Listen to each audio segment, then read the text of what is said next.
She said that Marie was looking totally pale and was shaking.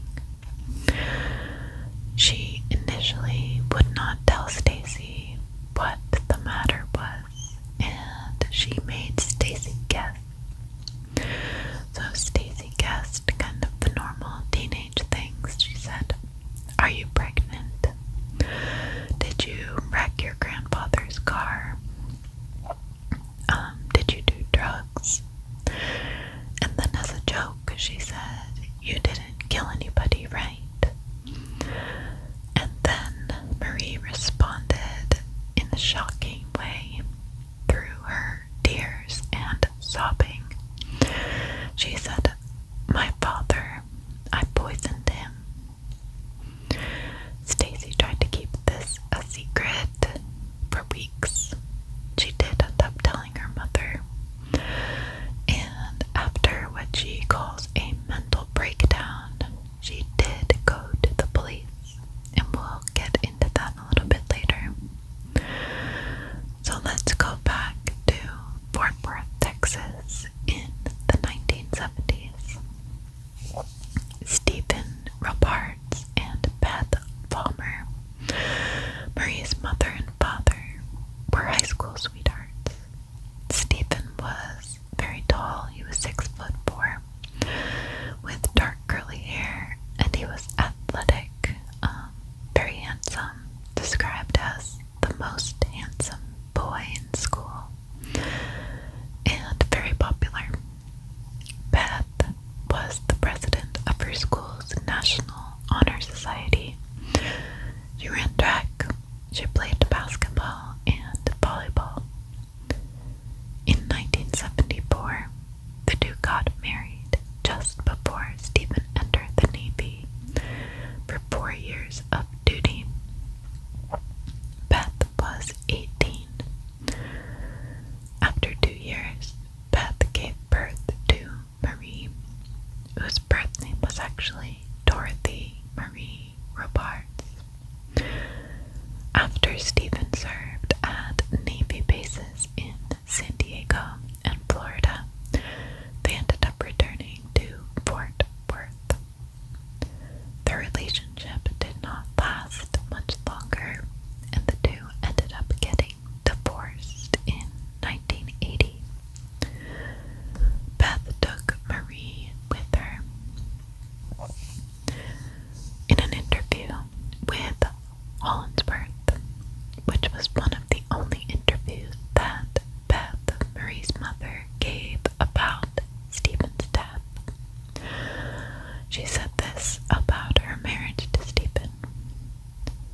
"Stephen's behavior had always been a little erratic, but I was a naive Catholic girl, caught up in this whirlwind teenage romance with this suave guy. But there came a point when I didn't know how to act around him anymore. He became jealous, he had temper tantrums, he couldn't hold on to a job. And then there were times when he would get so tired and feel everything was so bleak and dark that nothing was worthwhile." In 1981, Beth remarried a man about a year after they divorced, and his name is Frank Burrows. She met him while Stephen was stationed in Florida.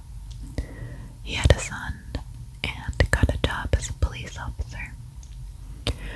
He became a father to Marie, and she called him Dad, and she called her biological father Stephen Dad. So she really did consider him to be a father and seemed to bond with him. She was about 4 years old when her mother remarried.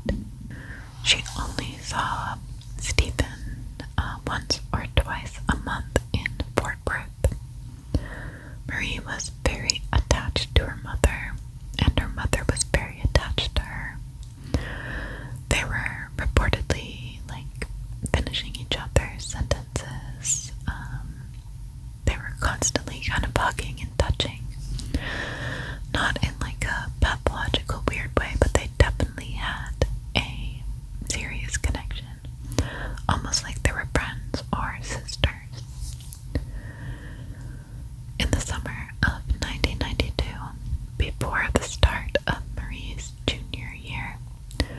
her mother and stepfather almost split up because Frank was caught having an affair. And unfortunately, it was Marie who caught him having this affair. She walked in on him after school, sleeping with another woman. Beth decided to stay in the marriage, and this was very difficult for Marie to understand, especially since she was the one who found him cheating on her mother. So she wouldn't listen to him anymore. She started talking back to him.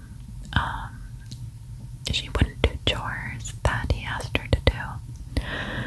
And Marie begged her mother to leave him, but Beth refused because she didn't want to give up on the marriage. She told Marie that she loved him and she believed that he would change.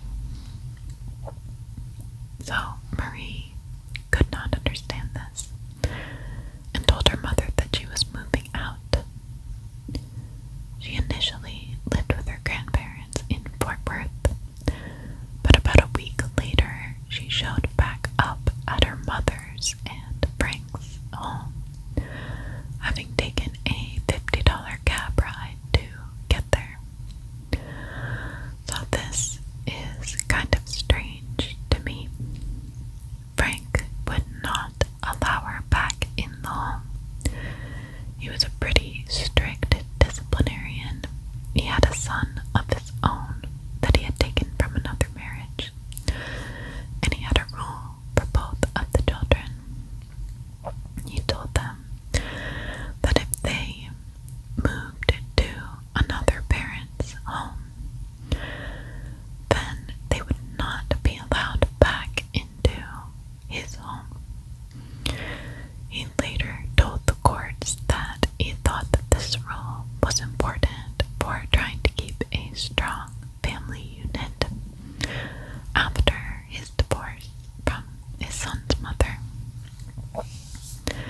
He said he didn't want the kids to think that they could go back and forth between parents whenever they wanted and get their way. His own son went to live with his mother once, in like an act of teenage rebellion, and Frank would not let him back in the house either. When Marie showed up at their doorstep, it was kind of a scene. So Beth was fighting with Frank. Marie was begging to come back in, to live with them again, to be with her mother again. And Frank just would not allow it. Beth ended up siding with Frank. And Marie looked at this as a total betrayal. Beth ended up sending her to Fort Worth to live with her father, Stephen. Beth said that she thought that this would be temporary.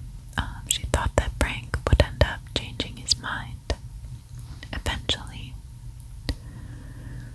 Stephen was very excited about his about his daughter moving in with him. He only had a one-bedroom apartment, but he applied for a bigger apartment in his complex.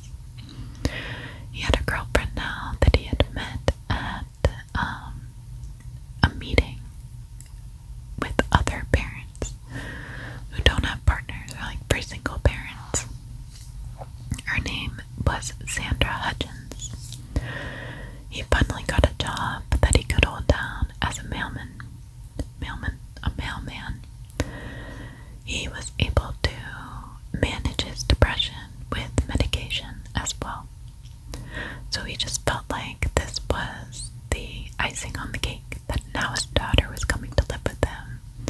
He could prove what a good dad he was. But Marie was not as excited as him. She constantly was calling her mother and writing letters to her about how she hated her new high school, which was a very large high school. She wasn't used to it.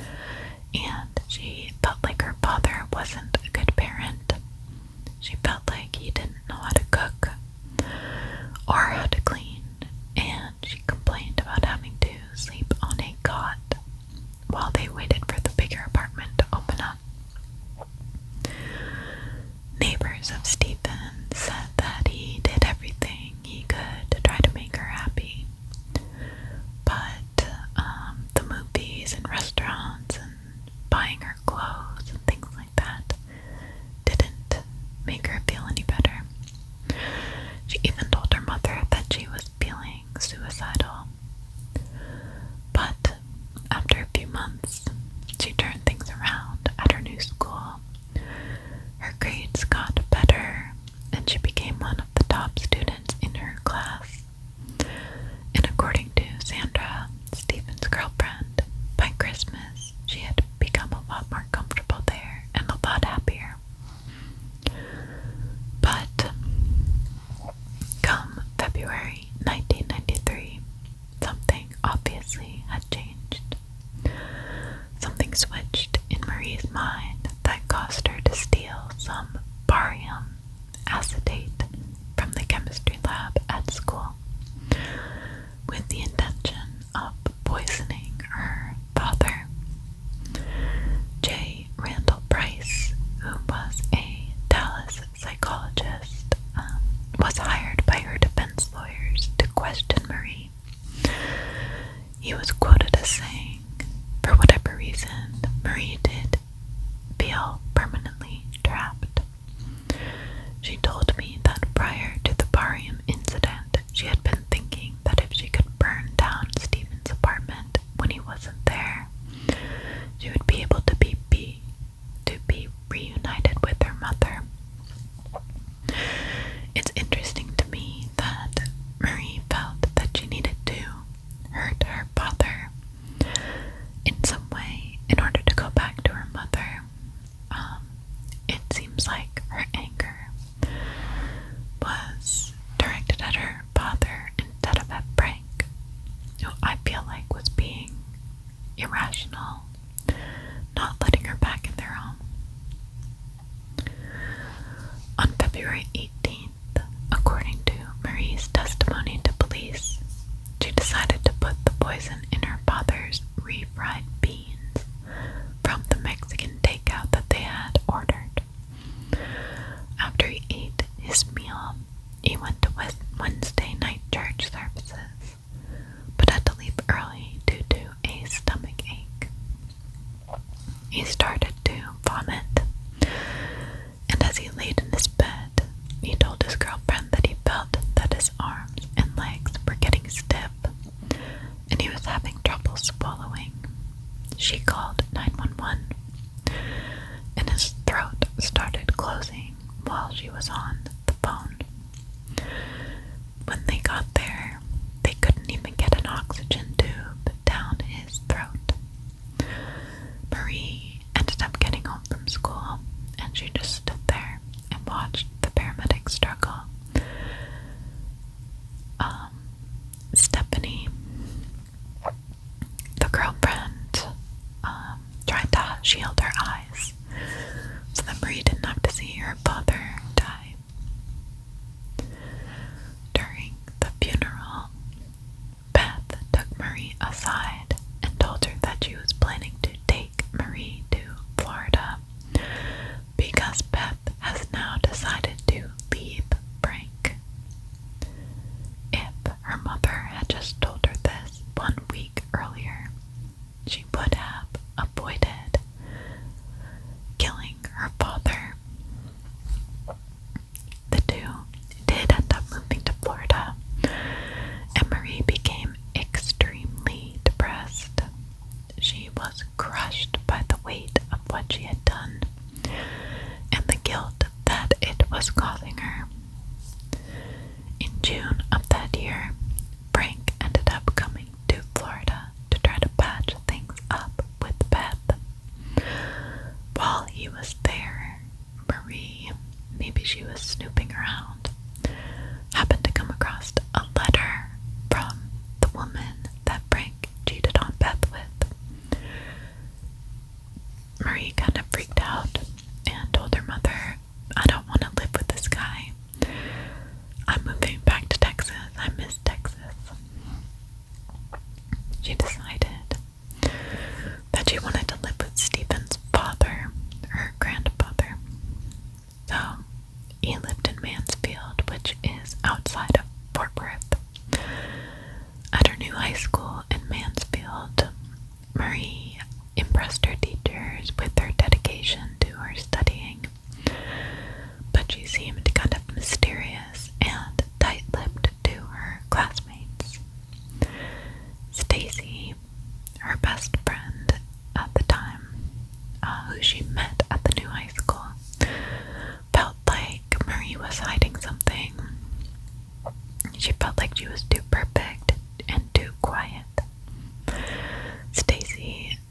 quoted as saying, "I had come from an abused background, and I had been to plenty of psychologists.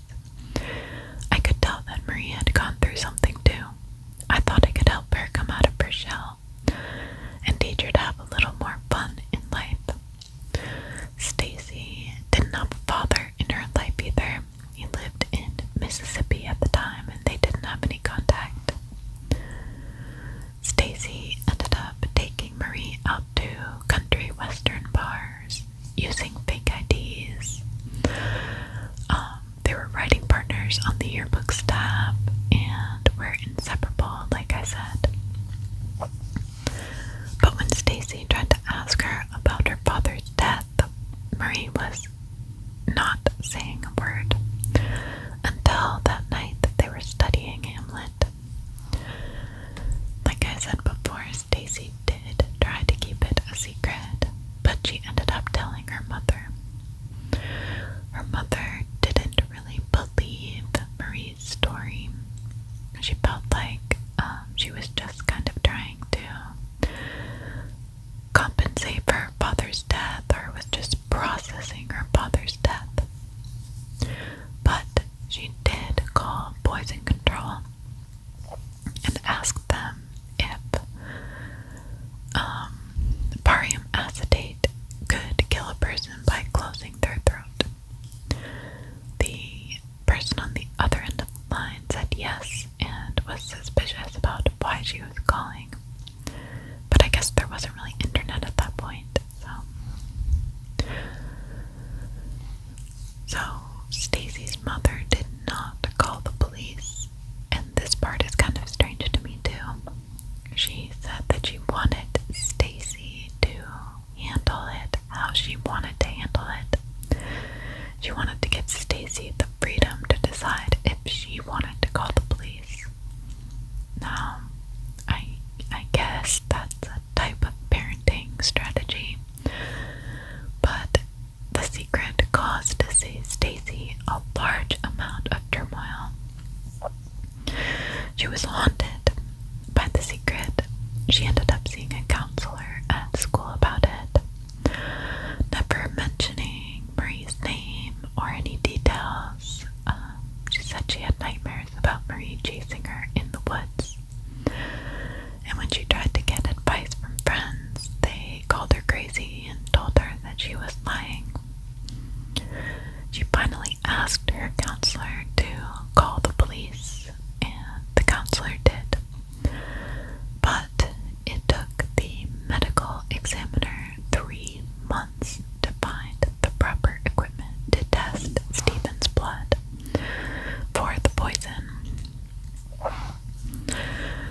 So while she was waiting for the police to contact her or to contact Marie, she was continuing to really spiral. She started to miss school. She was very depressed, and she continuously questioned herself, trying to figure out if she had done the right thing. She distanced herself from Marie, and she did tell Marie that she had made a confession to a priest about what Marie had told her. So the two girls had a falling out, and they didn't really talk or hang out anymore. Stacy ended up checking herself into an after-school program at a private psychiatric treatment center in Mansfield. So finally, after Stacy and Marie had both gone off to separate colleges that fall, in October, the police called Stacy to take a statement. They said they had found 250 times the amount of barium acetate normally found in a person's blood. Marie was arrested and then let out on bond. She moved in with her mother and Frank again, got a job at a TGI Fridays while she waited for her trial. So she used the life insurance that her father, or that she had inherited or gotten from her father's death, which was more than $60,000, and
narcissist, which is kind of what the media picked up on. So the jury ended up finding her guilty. The prosecution wanted to give her a life sentence, and the defense attorneys wanted probation, so they were on like opposite ends of the spectrum. The jury ended up giving her a 28-year sentence, agreeing that she needed to spend at least 7 years in prison before being eligible for parole. She was on suicide watch the first couple of days that she was in the county jail, but her psychologist came in and talked to her, and she asked about getting a college education, showing, that she did want to continue living and better herself and kind of get over